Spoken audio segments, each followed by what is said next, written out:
Have you ever wondered where the stuff you buy comes from? Like that iPad or your TV or those video games you're playing? How about the shoes you're wearing, your t-shirt, or even the basketball you dribble on the court? These products come from all over the world and travel a long way to get here.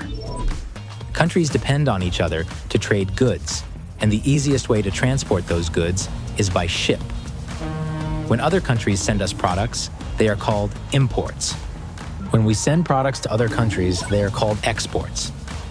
We send goods made in South Carolina and throughout the United States, like soybeans, lumber, vehicles, and tires, to countries all around the world. Imports and exports are an important part of the global economy. This is why you have so many choices on the store shelves or when you shop online. Goods that are imported or exported are transported using shipping containers. Inside these containers, companies sell us things made in other countries, like computers, toys, clothes, and even fruits and vegetables we can't grow here. By the time these ships reach our harbor, they've traveled thousands of miles across the ocean from places like Europe, Asia, South America, and Africa. We also import a lot of bulk cargo, such as salt, gravel, sand, and fertilizer. Ships carrying these goods arrive at port terminals across the Lowcountry, where they are unloaded and staged for distribution across the country. Ports are really big places, and everybody that works on the waterfront plays a specific and important role in this supply chain. The supply chain is the network of people, companies, resources, and technology involved in the distribution of a product or a service. It takes thousands of us working around the clock to load and unload these ships and make sure cargo and freight gets to where it's going on time. South Carolina Ports operates the Port of Charleston and 2 rail-served inland ports in Greer and Dillon. The South Carolina Ports team works alongside many maritime partners every day to efficiently run the 8th biggest port in the United States. Let's take a closer look at how these elements and people work together. See this ship? Once it arrives off our coastline, it needs help finding its way into the Charleston Harbor and to the port terminal. The first thing that happens is we send a Charleston Harbor pilot out to meet it. His job is to climb aboard that ship and navigate it through the harbor. But getting up there can be a little tricky.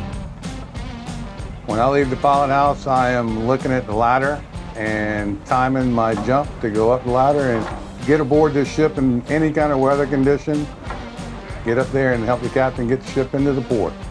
The best part I like about the job is every ship is different and every crew is different. So nothing is ever the same out here.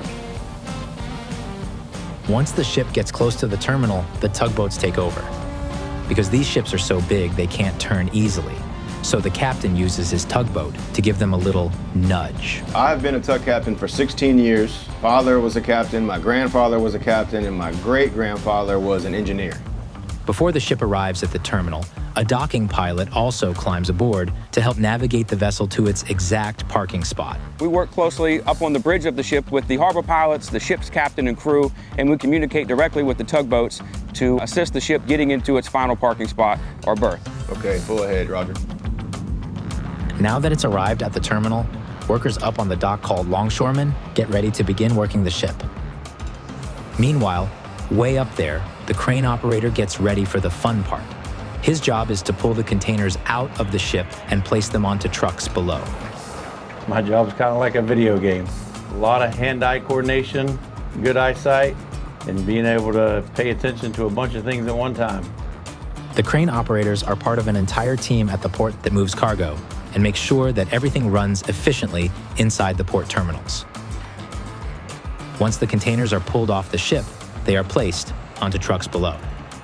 Longshoremen make sure the container is properly attached to the truck chassis before sending it off to a big lot called the yard. The vehicles used to move the containers around the yard are called terminal tractors. These Tyco tractors are actually manufactured right here in Ridgeland, South Carolina. There are so many opportunities for women on the waterfront. Together, we can do it all. And see that chassis and all those containers? They all have to be meticulously maintained by a group of skilled technicians and mechanics. I had a passion since I was younger to do this work, Now I get paid to do it, and I love it. It takes a lot of teamwork to make sure all this cargo gets to where it's going. Now that the containers have made their way from the ship to the yard, they are ready to be picked up by a truck driver who will take the cargo to a warehouse or a rail yard. Truck drivers are important to the supply chains and the economy. I've been driving for 30 years. It's a great job. You get to see a lot.